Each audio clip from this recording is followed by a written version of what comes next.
Hey, hey, hey. Awesome. So I see there are, let me have a quick look at people. There's quite a few people joining now. So before we get into the presentation, would love to hear where everyone is based, what time it is. As I'm sure many of you can tell from my accent, I'm based in the UK, so it's currently 8 p.m. But yeah, use the chat on the right. If none of you have used this feature before, then feel free to pop any questions in the Q&A. I will go through questions while doing the presentation. But if I see any that are relevant and pertinent, then I can answer as and when. I will aim to get through the presentation within the first 20, half an hour. And then if there's lots of questions, then I will answer them as soon as possible. So we got Nathan from TGP. So TGP is this program that I'm in with Nathan, so it's awesome to see you. Nathan, if you have any questions on Google Ads, definitely pop them. One thing I will say is my time's pretty limited. So within these 45 minutes, anything where you have context of my campaign's doing X, what should I do? Just add as much detail and I will make sure within the time allotted that I give you the best answer. And then if not, more than happy to answer any questions. But without further ado, we'll kind of kick into the presentation. So just confirm now. So if everyone can see my screen, if you just want to respond or pop a one, and then I'll know that you can see it.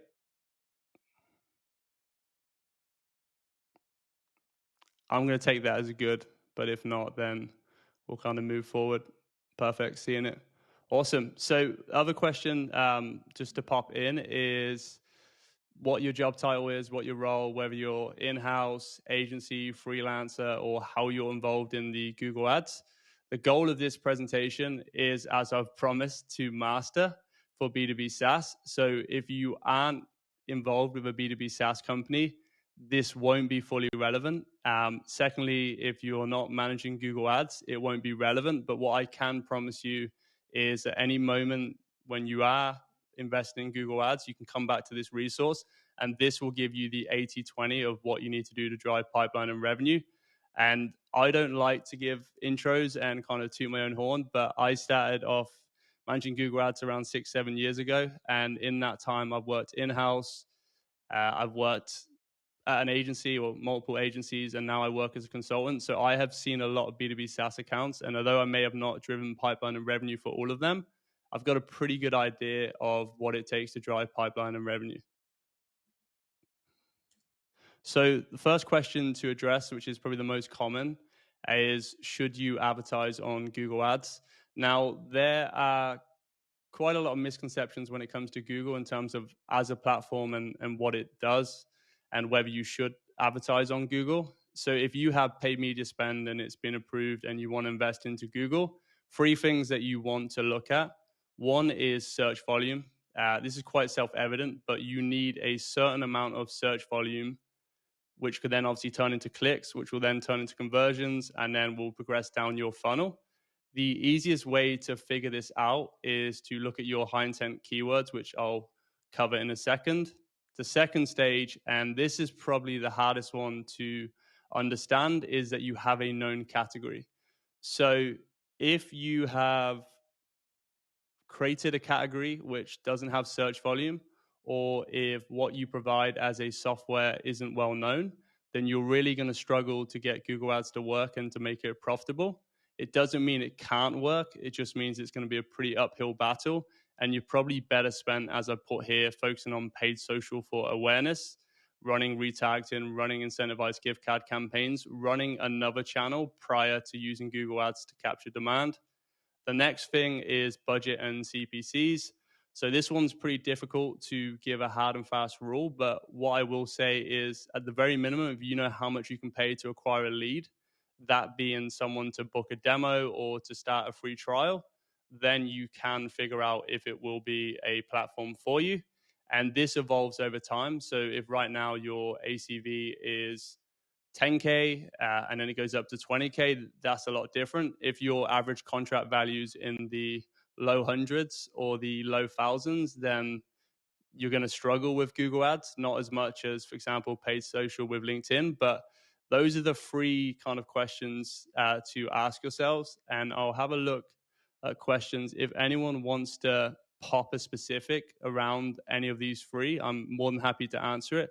And the reason that I started this presentation with these three is because in my time agencies, we would onboard clients and they would want to start with Google Ads, but they were either not in a known category, they couldn't afford to advertise due to their target cost per leads, and or they didn't have enough search volume. And if you persist with Google Ads and you continue to invest in Google Ads and one of these three is holding you back, then that is going to limit your performance. See a question from Matthew. If you want to load this one up and I'll kind of read it out. Is Google Ads still generally weak at tagged in very specific industries like medical device companies, pharmaceuticals, and hospitals without a platform like Metadata, of course? Awesome. So Matthew, I cover this one in a few slides, but when I get to that, I'll call out your specific use case because I have had clients and I do have clients that target one of those three. So I can definitely give you specific advice. Perfect. Now, the next thing is what I've termed as the three main problems. And on the top right here, you will see a Google search, which I just made up. And this is the ideal search, which is when someone explains what job title they are, what company they come from, and then what they're looking for. This rarely happens. So what you found, and you just have to look at your own search habits to realize this, is people rarely list out who they are when they search. So because of this problem, it's very hard to reliably attract the person and company we want to book a demo. And everything kind of stems downstream from this. So there's three main problems. And the first one is Google recommendations. So one thing I see in the demand community quite often is the basic conversation goes, I've spoke to my Google rep and they're recommending this. Should I do it? Is this useful? And the main problem is if you focus and you follow Google's recommendations, you're going to end up running campaigns and campaign types that simply don't work for B2B SaaS. And you will find yourself in a cycle of testing something, not seeing results, testing it again. So later on in the slide deck, I've kind of shared the Google recommendations to avoid. But this is the first main problem. And if you're experiencing this problem right now, there's kind of three options you have. One, if you're full-time and you're new to Google Ads, then watch presentations like this and then ask people like myself questions, because most people are pretty happy to give free advice because they were in the same position as you. Second option is to obviously work with a consultant or a freelancer, or even to use a tool like Metadata. But you essentially want to work, partner with, or speak to people that deal with B2B SaaS companies. That alone will get you much further than just trusting everything online. The next one is treating Google Ads as a demand creation channel. Now, this one's a bit complex. The other way to understand this is stop trying to scale the unscalable. So when it comes to Google Ads, which is primarily a demand capture channel, and I can kind of get into what that means in a minute, you don't want to keep investing money into Google Ads and spending more to create demand or to increase brand awareness, especially if you don't have a sizable TAM or ICP. So a good example is someone like Monday.com. Monday.com are a CRM project management software, and their TAM and ICP is huge.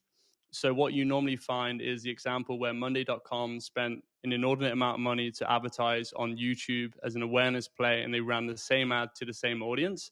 But for those of you on this call, and I'll quickly check now in case there is someone from Monday.com, most of you are most likely serving a smaller TAM and ICP. So following a strategy of using Google Ads to create demand is not the recommendation. The next layer and the other main problem is budget and spend allocation. With this, really, you want to look at your campaign types, your keywords, and then look to see what's produced pipeline or turned into closed won revenue. And you want to max out what's working and then minimize what isn't. Now, I know that is a platitude and it's very simple advice, but those are the main three problems that I see when I audit accounts, when I look over accounts, or when I see questions. And just again to repeat this, Google Ads is a captured demand channel. And the reason it is because of the intent and the direct attribution, whether that's first touch or last touch. So the main aim of that channel is to convert the highest intent searches into pipeline. You are going to reach a point, which is a ceiling, where you can't spend any more. And if you did spend more, you'd reach a point of diminishing returns. When that happens, you can continue to invest in Google Ads, but rather than try to create demand with Google, that's when you explore the other platforms. I'm going to take a pause now because this is quite high level. Any questions on any of that, or is any of this a bit too high level and we can dive more into specifics? And ask any question. There's no such thing as a bad question. Awesome. So this is probably my favorite slide to put together, because on your right, you will see all of the tactics or recommendations from Google that you at best want to avoid, and at worst you want to ignore. And we'll quickly run through them because there were some questions last week around this. So Google Display Network, personally, from my experience, if you want to run display advertising on the expensive end, you've got something like 6sense, you've got something like StackAdapt, you've got Metadata. There's much better platforms to run display than Google. The reason that Google Display Network is so popular is, one, because it's low cost, and two, because it's simple to set up. But I would pretty much almost always recommend not running display, definitely not for capturing demand. The next one on the right is Performance Max.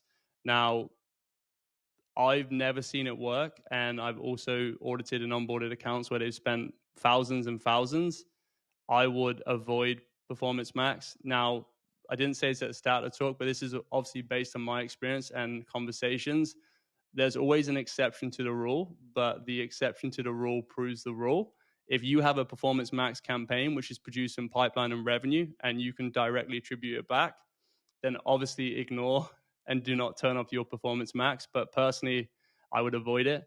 Google Search Partners is another one. There are some edge cases where it does bring in pipeline and revenue, but I almost always recommend turning it off. And then if you do test it with a small budget. Next one is dynamic search ads. Same thing here. Normally what happens is it will cannibalize your organic traffic. It will match with a lot of irrelevant search terms. And then the final one is using Google Audiences to target your ICP. So this kind of comes back to this issue here in the top right, which is trying to find your ICP with Google Search, or in this case with Google Display, and then just hoping that you have the in-market audiences. Now, Google's audiences are primarily going to be set up for B2C. Now, this can work too. You can pass in your 6sense or your metadata audiences. That's different. But if you're relying on the in-market audiences to find your ICP with Google Ads, there's much better platforms. I'm also just now going to take a look at Nick's question.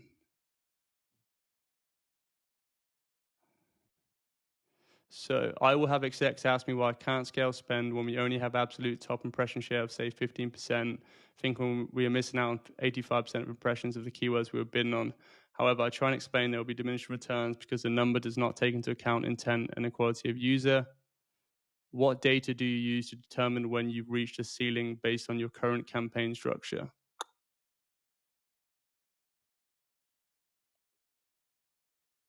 Okay, so Nick, I think the first thing that I would start with to begin with is understand like where you're at in terms of pacing towards your targets and where you're at with budget. Let's say you have 10K to spend on Google Ads and then you've been given 5K for LinkedIn, and your execs are saying, why can't we scale the Google Ad spend? Most likely they're going to compare Google to LinkedIn, so they're going to expect the same return. But if you only have 10K for Google Ads and you are missing out on impressions, which I do cover in a later slide, then let me wait until I get to the next slide deck and it'll kind of break it through. But the thing I would look for is what keywords you're bidding on. Because if you're losing impression shares on your high intent keywords, then it's definitely valid that you want to max out your spend. But if you're not maxing out your spend because the keywords are lower intent, then that would be well intentioned. But feel free to add any more context or follow up, and then I'll take this as an action item for you, and I can share some docs and spreadsheets that I use with my clients just to prove out the ROI and forecast for each result.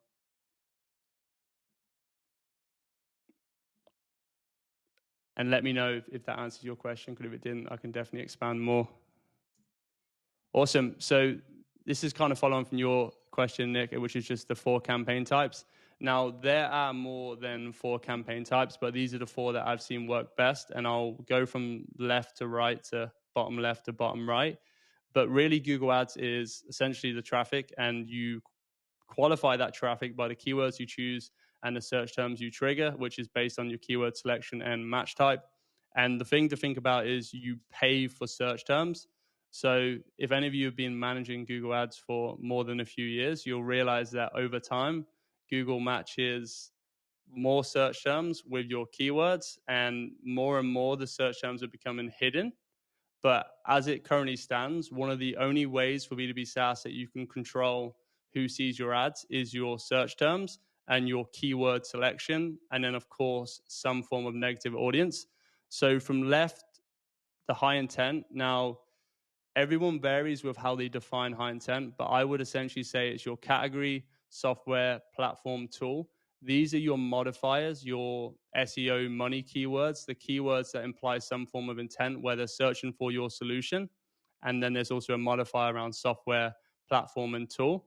And Nick, to your question here, like if you have a campaign which is limited by impression share here, and you've done everything you can to reduce the lost impression share due to rank, and the only thing you're missing is budget, then I would definitely recommend you max out your high intent. The next one is your brand. Now, branded campaigns is probably one of the most divisive and contentious questions within Google Ads, which is, should you run them? When should you run them? And what role do they serve? And I'll kind of cover that in a later slide. The next one is your competitor integration. So I took Pipedrive as an example just for this slide so everyone understands. Pipedrive's the CRM, so CRM software platform. Pipedrive alternatives pricing for brand. And then for competitors and integrations, Freshworks is one example. So you'd be bidding on alternatives, pricing, demo. Then you get to your medium and lower intent. Here, they're not necessarily searching for a specific software, but they're likely in your target market. So they could be searching for tracking sales, organizing sales leads, what is the sales pipeline. And as I've shared, and I'll share this later on too, you want to max out your high intent first before working your way through. You may have to run a brand campaign just internally. There's pressures where you need to run brand, and you may want to go after competitors and integrations. But ideally, you would max out your high intent, spend a little bit on brand, and then go to your competitor integrations, and then go to your medium low. So if you had 10K, I'd recommend you spend as much of it as possible on high intent, then brand. What I see happen, which in my opinion and from my experience is a bit of a mistake, is you put 25% into high intent, 25 into brand, 25 into competitor, 25 into medium low. And realistically, the high intent may have a return from pipeline to spend of 3-1. And your brand will obviously have like an 8-1, but you know that really you're cannibalizing your organic traffic. Your competitor has a pipeline spend of 2-1 or even 1-1, and then your medium low doesn't bring in any positive return. So it's much better to max out your high intent. Once you've maxed it out, you'll get more budget, and then also you can prove out your other campaigns. Any questions on campaign types? And Nick, if you're still here, let me know if that helps answer your question, or if there's still some further questions you had around your impression share.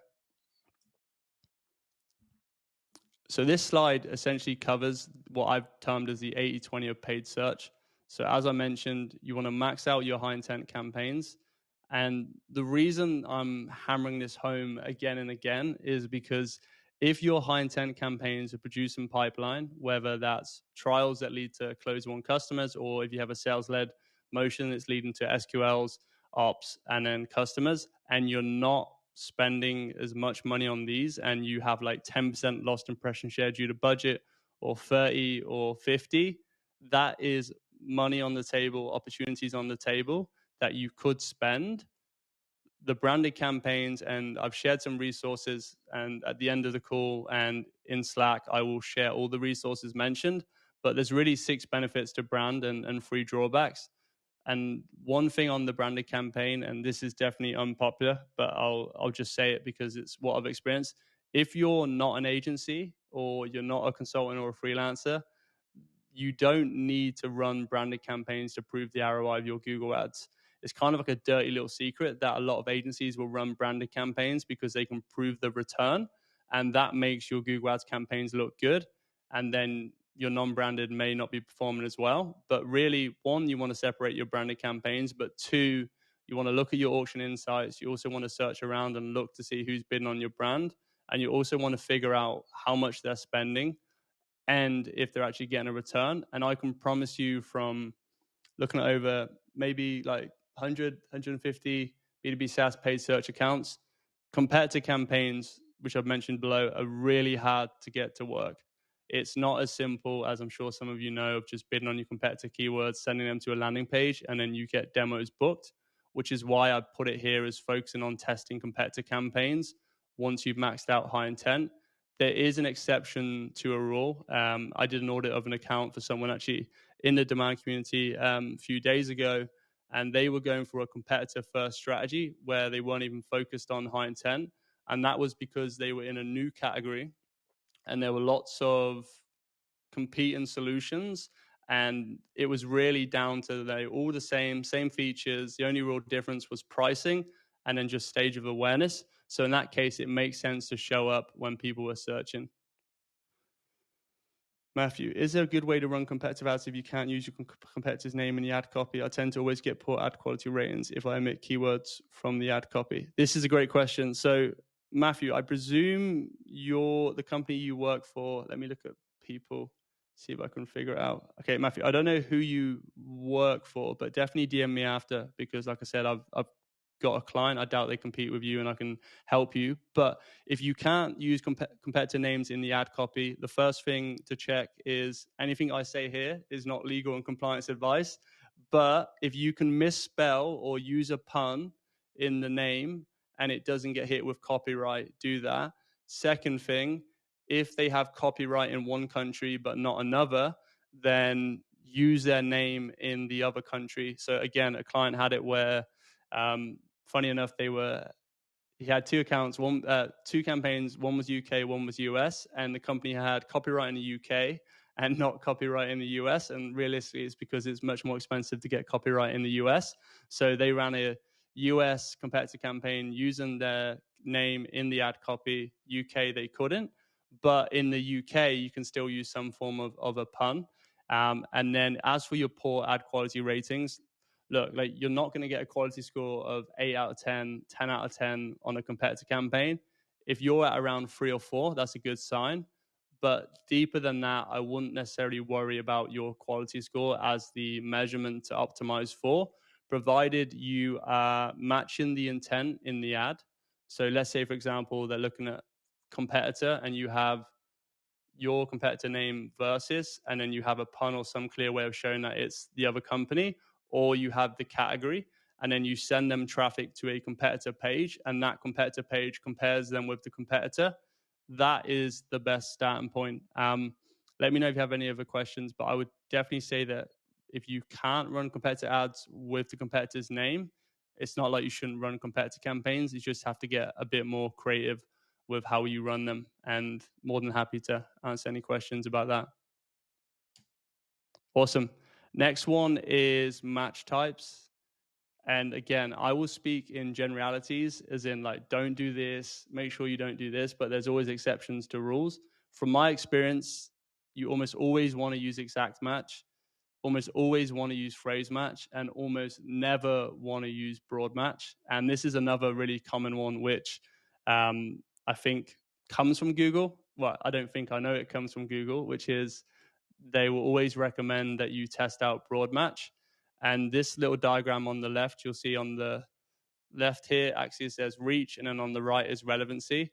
So exact is obviously the most relevant, and it's the lowest amount of reach. The way to think about your campaigns or your ad groups and your keywords is start with exact, graduate to phrase, then to broad modified, which I'll get to what that is in a minute, and then to broad. Now, if you are spending hundreds of thousands of dollars on Google Ads, you may need to get to broad to get scale. But if your budget is, let's just say, less than 50K a month, I can promise you exact and phrase and potentially broad modified will be more than enough. And within that, you essentially would have to go back high intent, brand, competitor integrations, medium, low, all of these on exact and phrase before you even get to the need to use broad. If you were to use broad, the way to think about it is it's an expensive way to do keyword research. And I don't know what companies you work for and how you're kind of measured in terms of budget and spend, but keyword research is free or low cost with a few tools, and you definitely don't want to use paid ad dollars to do expensive keyword research. So this is the match type hierarchy. Again, some of this stuff is so simple, and I know you would have heard it from a lot of different people, but there's a reason why people say don't run broad, and more often than not, you are not the exception to the rule. Awesome. So now what I've done, and this is my attempt at keeping it as high level as possible, I've got a slide on how to increase efficiency, and then I've got a slide on how to increase volume. I will go through these recommendations, and again, they're super high level, but any questions and context, and we'll get to them. And actually, I'll answer the questions first. So one from Caitlin. I've noticed phrase match has been more loosely matching manufacturing CMMS tools, and a phrase match close variant search term is CMMS. Has anyone else seen this in their accounts? Definitely. And this trend, which is essentially where Google will match to something which is clearly not relevant, is only going to get worse over time. Now, if you ever want to see how far Google is ahead, then go onto Microsoft Advertising, otherwise known as Bing, and then use their phrase match, and you'll realize that at least Google is a little bit more advanced. But this is why I recommend you start with exact match. If you are running phrase match, and this is on point number 1, 2, 3, 4, 5, see where I put negative search terms, proactive and reactive. What you're going to want to do, Caitlin, is take the proactive approach, and using Google Keyword Planner or a tool like SpyFu or SEMrush, or just going into Google, you want to find all of the terms that are relevant. Then you want to use something like ChatGPT just to spit out 100, 1,000 variations, and you want to add them as negative keyword lists. And what that does is just saves you money before you spend it. So if you do negative search terms mining weekly or monthly, you want to add all of this as negatives prior to running the campaigns and launching.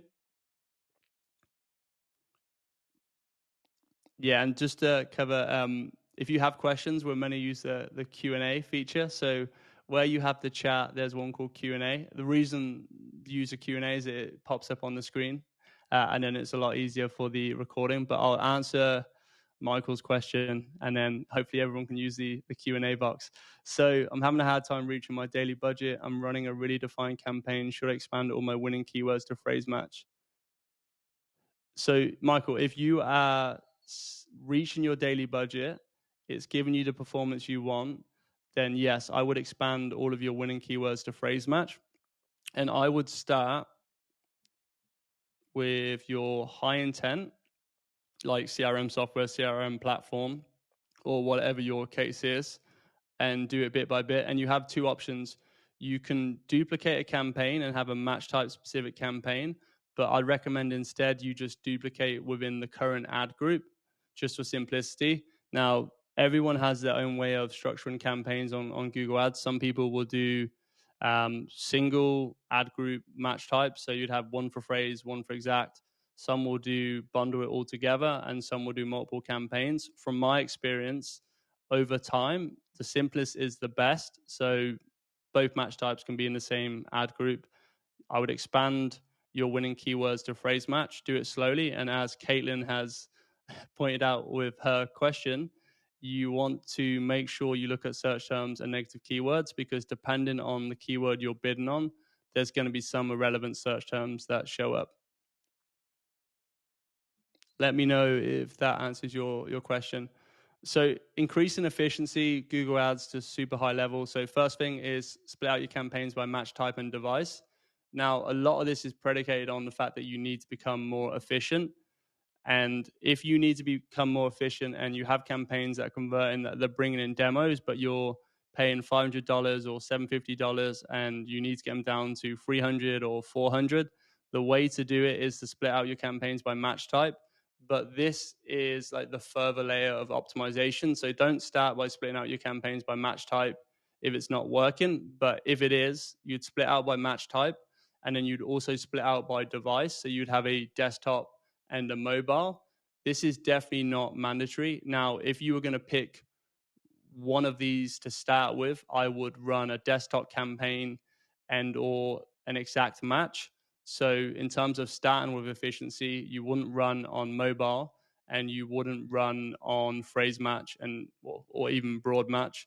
Next thing you would do is if you're handicapped by budget, I would run Monday to Friday only. Now, everyone in here should be working for or be involved in a B2B SaaS company. Like if you're ecom, then not running on the weekend would be an awful idea and you'd be leaving money on the table. But from my experience in testing, it would definitely be Monday to Friday. That will save you money and budget type. Focus on the one match type, like I said, which would start with exact.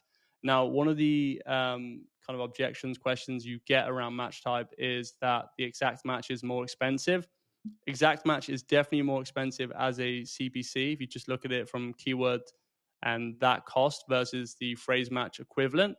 But when you track it down to pipeline, normally what you'll find is it converts at a higher rate. So I would still recommend starting with exact match.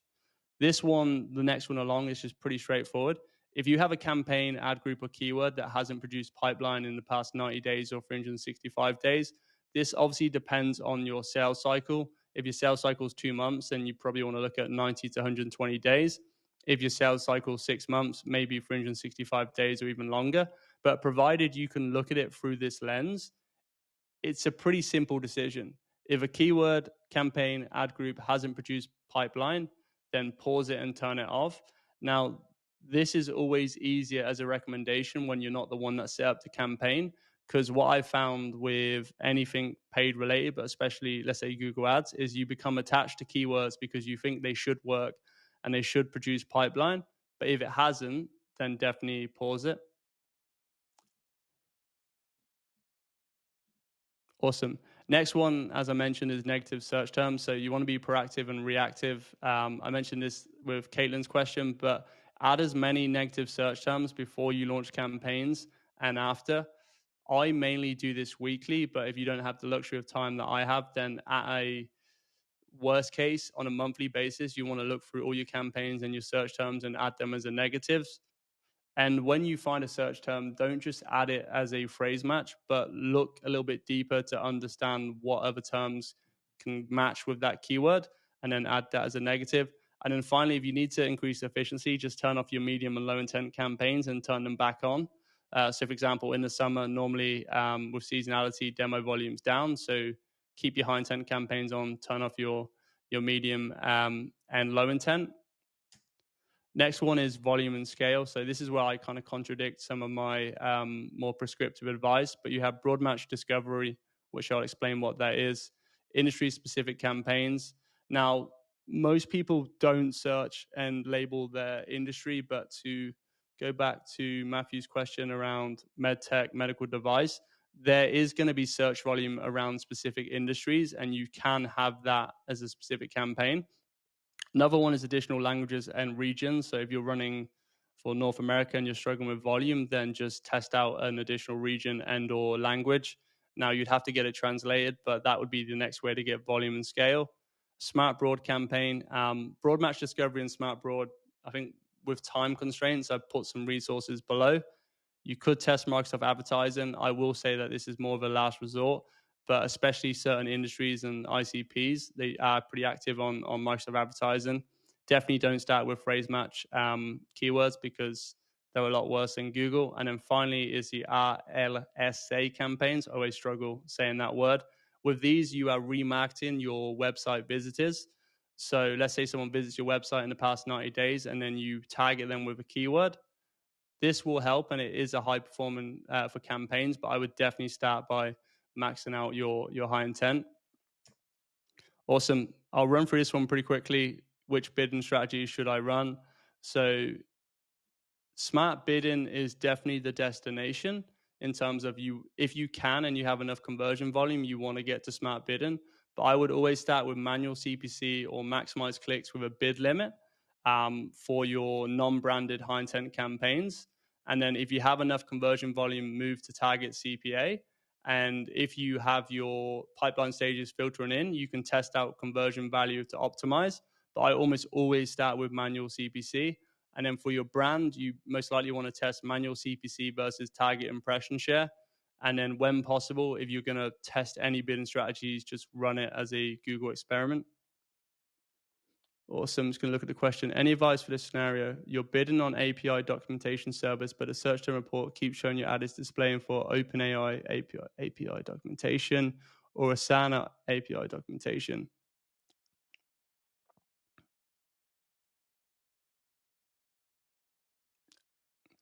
Yeah, this is a really good question. So you're bidding on API documentation service. Well, so Alex, definitely message me or DM me on Slack after, and I'll dive into this for you. But the thing to think about is like, is that even a category where people are searching for API documentation service? Because it may well be that it's a new category or a new service, and there's not enough search volume. So if you're running into the issue where a lot of your spend is getting spent on software company API documentation like Asana, then that keyword's not going to be very viable because you're going to spend, as I'm sure you're experiencing, a lot of your budget on that keyword. But if you message or DM me, my email's on the Gcalendar invite, I think, but you can also message me in Slack. I'm pretty active on LinkedIn, but now I know your name, I'm more than happy to help you with this. But the most likely that keyword's just not going to be viable. And you want to look for another one.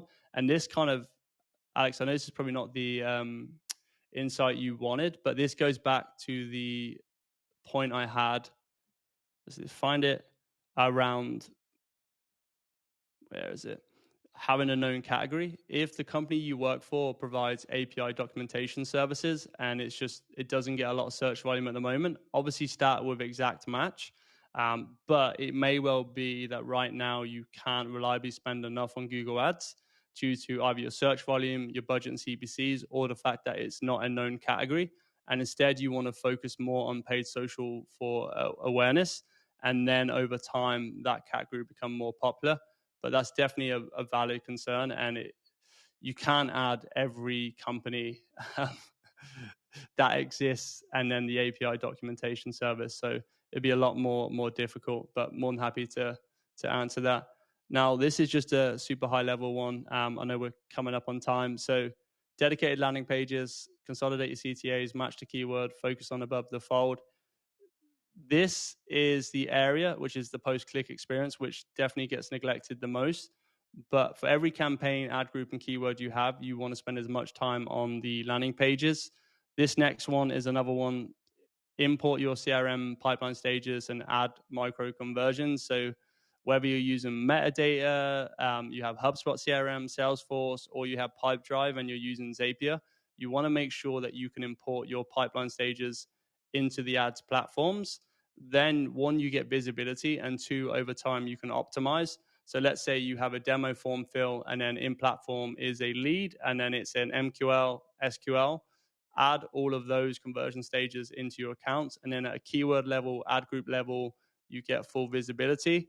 Next one, super quick, pin your RSA headlines, title case ad copy, use DKI and all extensions. Essentially, when you run an RSA, you have 15 headlines, 4 description lines. Most likely with B2B SaaS companies, you're not going to get enough volume for it to be statistically significant.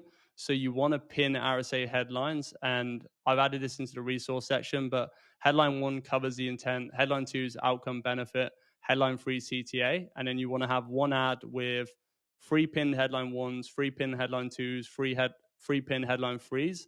And then if you want to test it, you have another RSA where it's not pinned, but that would be the high level recommendation. And then add your negative search terms monthly, ideally weekly. Now, this image here is definitely not the easiest one to display, but for those of you that are new to Google Ads, or for those of you that, it's not your full-time job and you have to manage it and you only get a few hours a week, this image here, and I've got the resources, is what's going to help you prevent from tearing your hair out. So when I started as an intern like 8 years ago in marketing, and I knew nothing about Google Ads, and this was a lifesaver. And it's from a company called Adanalysis. And what they did was they created a blog post series on every metric for Google Ads. And they explained the metric changes and dependencies and then the influencing factors. This sounds a lot more nerdy than it is, but what I've also linked to here is a Looker data studio dashboard. Let's say, for example, your click-through rate goes down and you're struggling to figure out why, you'll be able to go in and then understand it. So breaks it out for you here. I've linked to the resource, but this is by far the best resource I found to understand Google Ads in platform. And then you can figure out why your CPC has gone up and what you need to do. So I thought I'd share this here. And then finally, this is probably my favorite slide to include, because I'm very blessed and grateful to be sharing and talking with you all today. But hand on heart, none of this was exclusive to me. I don't hold any secrets. It's not like I'm this amazing Google Ads manager and I have all the answers. There are tons of people online that share resources. So Silvio Perez, Dylan Hay, Cognisim have stuff. Even you, people watching here now, you figured out stuff in Google Ads that you can share. So I've linked some resources down below in the slide deck, which I'll share in terms of what you can implement. But I can promise you, in 2024 now, most of the knowledge around how to manage Google Ads is free and it's not hidden. When I started, 5 years ago, just focusing on B2B SaaS companies, it was incredibly difficult to find out all of the stuff that I've shared today. But nowadays, pretty much everyone is saying the same thing, because they've all learned the hard way that this is the way to run Google Ads. So I definitely check out some of these resources. And that is it. Now, I think we've got 1 minute for additional questions. Anyone where you feel like I haven't got back to you in sufficient time, or you have more questions, definitely let me know. More than happy to respond to any questions now, or I can follow up.